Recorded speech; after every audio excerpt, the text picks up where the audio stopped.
बिहार की राजनीति में एक नए भूचाल के आसार नजर आ रहे हैं और कहा यह जा रहा है कि बिहार में एक बड़ा तूफान बीजेपी के सामने खड़ा होने वाला है।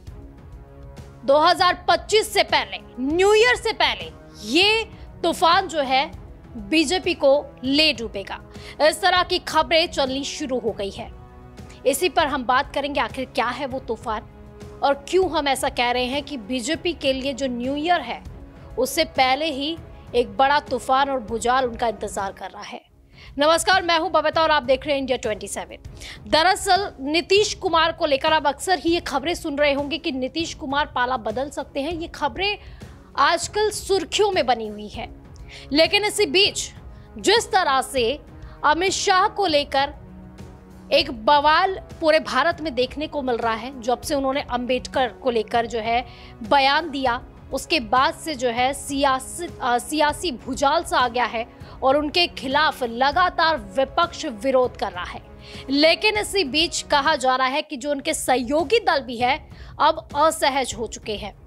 असहज इसलिए भी हो चुके हैं क्योंकि जिस तरह का बयान अमित शाह ने दिया, हालांकि बीजेपी पूरी तरह से इसमें डैमेज कंट्रोल करने का प्रयास कर रही है, लेकिन कहीं ना कहीं जिस तरह से चाहे वो गृह मंत्री अमित शाह हो गए, हमारे पीएम नरेंद्र मोदी हो गए या अन्य बड़े लीडर्स हो गए बीजेपी के, जिस तरह से चाहे वो सोशल मीडिया हो या फिर प्रेस कॉन्फ्रेंस हो उसके जरिए अपनी सफाई पेश कर रहे हैं, उससे कहीं ना कहीं अब विपक्षियों को भी बल मिलता हुआ नजर आ रहा है। लेकिन इसी बीच जो सबसे बड़ी बात निकलकर सामने आ रही है वो आ रही है कि 2025 में जो बिहार का चुनाव है उसमें नीतीश कुमार एक बड़ा खेला करने वाले हैं और सबसे बड़ा जो इसमें हवा दी है, जो सबसे ज्यादा हवा दी गई है वो अरविंद केजरीवाल ने इसको दी है। अरविंद केजरीवाल ने कहीं ना कहीं इस पूरी जो ये भूचाल आया है और जो पूरा अभी कहा जा सकता है कि किस तरह का यहाँ पर एक रस्साकस्सी भी चल रही है, एक गर्मा गर्मी का माहौल बना हुआ है, इसमें आग में घी झोंकने का काम किया है। ये उनकी चिट्ठी ने किया है, जिसके बाद से नीतीश कुमार भी कहीं ना कहीं अब बीजेपी से अलग थलग होकर घूम रहे हैं। क्यों ऐसे कह रही हूँ बताती हूँ आपको। दरअसल अभी हाल ही फिलहाल में आपने सुना होगा कि जब गृह मंत्री अमित शाह एक प्रोग्राम में आते हैं, एक डिबेट में आते हैं, एक प्रोग्राम में आते हैं मीडिया के, उस दौरान उनसे पूछा जाता है कि आप बिहार के में जो है सीएम के तौर पर किसे देख रहे हैं, क्या नीतीश कुमार सीएम का चेहरा रहने वाले हैं? तो अमित शाह इस बात से बचते हुए नजर आते हैं और कहते हैं कि ये जो सीएम के चेहरे वाली बात है और इसका जो निर्णय है वो बीजेपी प्रतिनिधिमंडल लेगा। सोचिएगा, ये बिल्कुल वैसा ही हो रहा है जैसे कि महाराष्ट्र में बोला गया था कि जब शिंदे के बारे में, एकनाथ शिंदे के बारे में पूछा गया कि क्या एकनाथ शिंदे महाराष्ट्र के सीएम के चेहरे के तौर पर दोबारा से क्या महाराष्ट्र की गद्दी पर बैठने वाले हैं, उस समय भी अमित शाह ने यही जवाब दिया था कि अभी तो एकनाथ शिंदे के नेतृत्व में ही चुनाव लड़ा जा रहा है, वही सीएम है, आगे क्या होगा आगे बताया जाएगा। और अब जहां पर एक तरफ जेडीयू के मन में ये था कि कहीं ना कहीं नीतीश कुमार ही सीएम रहने वाले हैं और इसे लेकर ही वो तैयारियां कर रहे थे आगे के चुनाव की, विधानसभा चुनाव की, लेकिन अब अमित शाह के बयान ने उन्हें फिर टेंशन में डाल दिया है और लगता है कि जैसे अमित शाह जो भी बोल रहे हैं इस बार वो उनके खिलाफ ही जा रहा है। जैसे कहते हैं ना, ग्रह खराब हो गए हैं, वो कुछ भी बोलते हैं वो उनके खिलाफत में ही जा रहा है। जैसे कि अभी उन्होंने संसद में कह दिया था,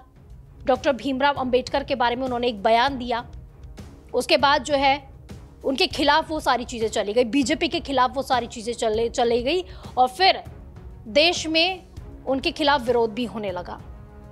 कहीं ना कहीं दलित समाज भी उनसे नाराज है और वो दिखाई भी दे रहा है।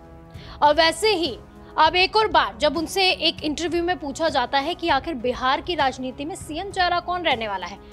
जहां पर वो कह सकते थे, क्योंकि जेडीयू को तो यही लगा था कि शायद जो है सीएम चेहरा हमारे ही नीतीश बाबू रहने वाले हैं, जो एक आस में भी थे वो लोग, और साथ ही साथ उन्हें ये भी भरोसा था कि पहले से ही बीजेपी ने उन्हें आश्वस्त किया हुआ है इस बात से कि जो इस बार भी सीएम चेहरा रहने वाले हैं वो नीतीश बाबू ही रहने वाले, नीतीश कुमार ही रहने वाले हैं। लेकिन अब जो है उन्हें टेंशन इस तरह से मिली और प्लस धक्का भी मिल गया है जब खुद गृह मंत्री अमित शाह ये कह देते हैं एक इंटरव्यू के दौरान कि वो जो है ये सारी जो चीजें जो सीएम का चेहरा है वो प्रतिनिधिमंडल तय करेगा। यानी कि जिसमें ये कहा जा सकता था कि नीतीश कुमार सीएम रह सकते हैं, उसमें उन्होंने कह दिया कि प्रतिनिधिमंडल इसमें जो है वो इस पे फैसला लेगा। इसके बाद से कहीं ना कहीं बिहार की राजनीति में एक भूचाल सा आ गया। खुद नीतीश कुमार के मन में ये सवाल उठने लगा कि यानी क्या उनके साथ भी बिल्कुल एकनाथ शिंदे की तरह ही होने वाला है। हालांकि अगर महाराष्ट्र में हम देखें जिस तरह से हरियाणा और महाराष्ट्र के चुनाव के नतीजे आए हैं उसके बाद से बीजेपी काफी कॉन्फिडेंट नजर आ रही है, लेकिन यहाँ पर बात हो जाती है कि बिहार में ऐसे फॉर्मूला तय नहीं किया जा सकता, क्योंकि अगर सबसे बड़ी पार्टी अगर देखी जाए तो वो आरजेडी है और अगर नीतीश कुमार आरजेडी की तरफ चले जाते हैं तो बीजेपी का नुकसान सिर्फ और सिर्फ विधानसभा चुनाव में ही नहीं होने वाला है बल्कि केंद्र में भी होने वाला है, जहां पर नीतीश कुमार ने उन्हें अपना समर्थन दिया हुआ है। बात करते हैं कि मैंने क्यों कहा कि केजरीवाल ने जो है अरविंद केजरीवाल की चिट्ठी ने आग में घी झोंकने का काम किया है। दरअसल जब अंबेडकर को लेकर हर तरफ ये बात चल रही थी कि जो गृह मंत्री अमित शाह है उन्होंने दलितों का अपमान किया है और अंबेडकर का अपमान यानी दलितों का अपमान किया गया है, तो ये सारी चीजें चलने लग गई। विपक्ष लगातार विरोध कर रहा था, तो उस दौरान अरविंद केजरीवाल ने एक बड़ा दांव खेला। उन्होंने तुरंत चिट्ठी भेज दी, एक तो नीतीश कुमार को बिहार में और दूसरा चंद्रबाबू नायडू को, और दोनों को चिट्ठी में लिखा कि यहाँ पर दलितों का अपमान हो रहा है और आप लोग मौन है। और साथ ही साथ उन्होंने ये भी सलाह दी कि आप दोनों के दोनों अगर सच में दलितों को मानते हैं और आपके मन में भी डॉक्टर भीमराव अंबेडकर को लेकर अगर सम्मान है, इज्जत है, तो आप केंद्र में जो आपने समर्थन दिया हुआ है बीजेपी को वो वापस ले लीजिए। हालांकि इस पर ना ही नीतीश कुमार कुछ बोले ना ही चंद्रबाबू नायडू कुछ बोले, लेकिन नीतीश कुमार ने अपना खेल खेलना शुरू कर दिया है। अब अंदर खाने खबर भी आने लग गई है कि नीतीश कुमार ने तेजस्वी यादव को गठबंधन का ऑफर तक दे दिया है। अंदर सूत्रों के हवाले से ये खबर आ रही है, अंदर ही अंदर जो मीडिया की रिपोर्ट्स बता रही है वो यही बता रही है कि अब तेजस्वी यादव को नीतीश कुमार ने ऑफर दे दिया है। और इसी के साथ ही ये क्यों भी कहा जा रहा है, दरअसल अभी हाल ही फिलहाल में आपने सुना होगा कि नीतीश कुमार ने हाल ही के कार्यक्रमों से जो है अपना पांव पीछे ले लिया है और कहा है कि वो बीमार हैं और साथ ही साथ अब वो काफी ज्यादा मौन भी हो चुके हैं। और अक्सर ही बिहार की राजनीति में देखा गया है कि जब जब नीतीश कुमार ने बीमारी का या फिर मौन अगर वो हुए होंगे तो उस दौरान बिहार के सूबे की सियासत में एक बड़ा भूचाल आया है। तो ये वाली चीजें चल रही हैं और वहीं पर खुद लालू प्रसाद यादव भी ये कह चुके हैं, इस बात से एग्री कर चुके हैं कि जब जब नीतीश कुमार मौन हुए हैं तो यानी कि कुछ बड़ा होने वाला है। और अब यही मौन नीतीश कुमार ने दोबारा ले लिया है और सभी कार्यक्रम हाल ही फिलहाल में उन्होंने रद्द कर दिए। और फिर दूसरा एक बड़ा इशारा कैसे मिल रहा है कि वो एनडीए से कहीं ना कहीं असहज भी है और पीछा छुड़ाने का प्रयास कर रहे हैं। वो ऐसे कि अभी तो 2 दिन पहले ही उन्होंने कहा कि मैं बीमार हूं, मैं बिल्कुल चल नहीं सकता हूं, उन्होंने सारे कार्यक्रम को रद्द कर दिया। और वहीं पर दूसरी तरफ अगर देखा जाए तो वो प्रगति यात्रा भी कर रहे हैं और प्लस जो है अंबेडकर की मूर्ति पे जा जाके और अन्य जगहों पे जा जाके वहां पर अपनी हाजिरी लगा रहे हैं। तो इस बात से भी अब इशारे मिल रहे हैं, इस बात से भी लोग जो है बोल रहे हैं, अंदर ही अंदर खाने ये बातें चलने लगी है कि नीतीश कुमार खुद अब बीजेपी से अपना पीछा छुड़ाना चाहते हैं। इसलिए उन्होंने, हालांकि उस बात पे उन्होंने कोई बात नहीं कही, जब उन्होंने अरविंद केजरीवाल ने चिट्ठी भेजी उस पर तो कुछ नहीं कहा, लेकिन इशारों ही इशारों में बहुत कुछ बोलने का प्रयास कर रहे हैं। और इस बीच एक पोस्टर ने इसे हवा देने का काम कर दिया। दरअसल जो प्रगति यात्रा अभी चल रही है उसमें एक पोस्टर ने सबका ध्यान अपनी ओर खींच लिया, जिसमें उन्होंने पोस्टर के जरिए अपने मन की बात भी कह डाली है। इस पोस्टर पर लिखा है, जब बात बिहार की हो तो नाम सिर्फ नीतीश कुमार का हो। तो यानी अमित शाह का जो एक इंटरव्यू के दौरान जो उन्होंने कहा था कि सीएम फेस कौन रहने वाला है, उन्होंने कहा प्रतिनिधि मंडल इसमें फैसला लेंगे, उसका जवाब नीतीश कुमार ने अपनी प्रगति यात्रा से दे दिया है। और इसी के साथ ही जो प्रगति यात्रा में जो पोस्टर लगाए गए हैं उससे उन्होंने देने का प्रयास किया है कि सीएम जो है चेहरा बिहार में नीतीश कुमार ही रहने वाले हैं। लेकिन यहाँ पर एक बड़ा पेच फंसता हुआ नजर आ रहा है। जिस तरह से अभी जो है हरियाणा और महाराष्ट्र में एक बड़ी जीत बीजेपी को मिली है और उसके बाद एकनाथ शिंदे के साथ क्या हुआ वो हम सभी ने देखा है कि सीएम फेस जो है अब बीजेपी चाह रही है, कहीं ना कहीं देखने को भी मिल रहा है कि सीटें जिसकी ज्यादा उसी का सीएम। तो वही कहा जा रहा था कि बिहार में भी ऐसा होगा। हालांकि बीजेपी के जो अन्य लोग हैं उन्होंने इस बात से कहा कि जो महाराष्ट्र का फॉर्मूला है वो बिहार में लागू नहीं हो सकता है, क्योंकि जानते हैं कि आरजेडी पहले से है और अगर आरजेडी के साथ जेडीयू चली जाती है तो बीजेपी का साथ शायद नीतीश कुमार को नहीं चाहिए, और वो है भी,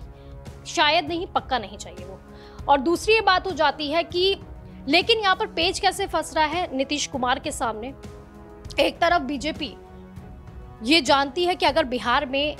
क्योंकि सेकंड बड़ी पार्टी है, सेकंड नंबर पर है नीतीश कुमार की पार्टी, थर्ड नंबर पर है, पहले नंबर पे आरजेडी जैसे मैंने पहले बताया। लेकिन अगर बीजेपी इस बार बिल्कुल वैसा ही कमाल जैसे कि उन्होंने हरियाणा और महाराष्ट्र और अन्य जगहों पे दिखाया, ऐसा ही कमाल दिखा देती है बिहार में, तो वो कहीं ना कहीं ये कोशिश जरूर करेगी कि सीएम कैंडिडेट उनका ही होना चाहिए। क्योंकि एक लंबे समय से हम बिहार में देखते आ रहे हैं कि किस तरह से डिप्टी सीएम के पद पर ही बीजेपी के कैंडिडेट्स काबिज है, और ये कहीं ना कहीं एक सपना बीजेपी के मन में भी है कि हमारे लोग इस बार जो है सीएम पद पर काबिज होने चाहिए। एक तो ये सपना, नीतीश कुमार ये बात अच्छे से समझ भी गए हैं, क्योंकि अमित शाह ने जो बयान दिया उसके बाद से नीतीश कुमार ने अपना खेला भी शुरू कर दिया। लेकिन दूसरी तरफ पेच कहां फंस रहा है, अगर आरजेडी के साथ जाते हैं तो पेच यहां फंस रहा है कि आरजेडी ने खुद भी कहा था कि सीएम जो होंगे वो तेजस्वी यादव होंगे। ये पहले भी बात हो चुकी थी, जिसके बाद फिर इंडिया गठबंधन जब बना भी था तब संयोजक के तौर पर कह रहे थे, लेकिन फिर कहा जा रहा था तेजस्वी यादव सीएम बनेंगे बिहार के। लेकिन फिर उन्होंने पाला बदल लिया, क्योंकि संयोजक भी नहीं बन पाए थे। उसके बाद जो है जिस तरह की खटपट इंडिया गठबंधन में चल रही थी, और फिर जब उन्हें समझ में आया कि इस बार शायद बिहार के सीएम जो है वो तेजस्वी यादव को बनाया जा सकता है, उन्होंने तुरंत ही पाला बदल दिया, बीजेपी के साथ चले गए। लेकिन अब एक बार फिर से, क्योंकि अगर वो आरजेडी के साथ जाते हैं तो क्या तेजस्वी यादव और उनके पार्टी के जो कार्यकर्ता है उसी खुली बाहों से उनका स्वागत करेंगे? क्या वो उनकी शर्तों को मान लेंगे? ये भी एक बहुत बड़ी बात है, क्योंकि तेजस्वी यादव अब खुद चाहते हैं कि वो सीएम बने, उनके कार्यकर्ता खुद चाहते हैं कि वो सीएम बने। तो क्या एक बार फिर से नीतीश कुमार की शर्तों को मान लिया जाएगा, या फिर उन्हें यहां पर भी समझौता करना पड़ेगा? तो काफी फूक कर वो कदम रख रहे हैं और ये भी समझने की कोशिश कर रहे हैं कि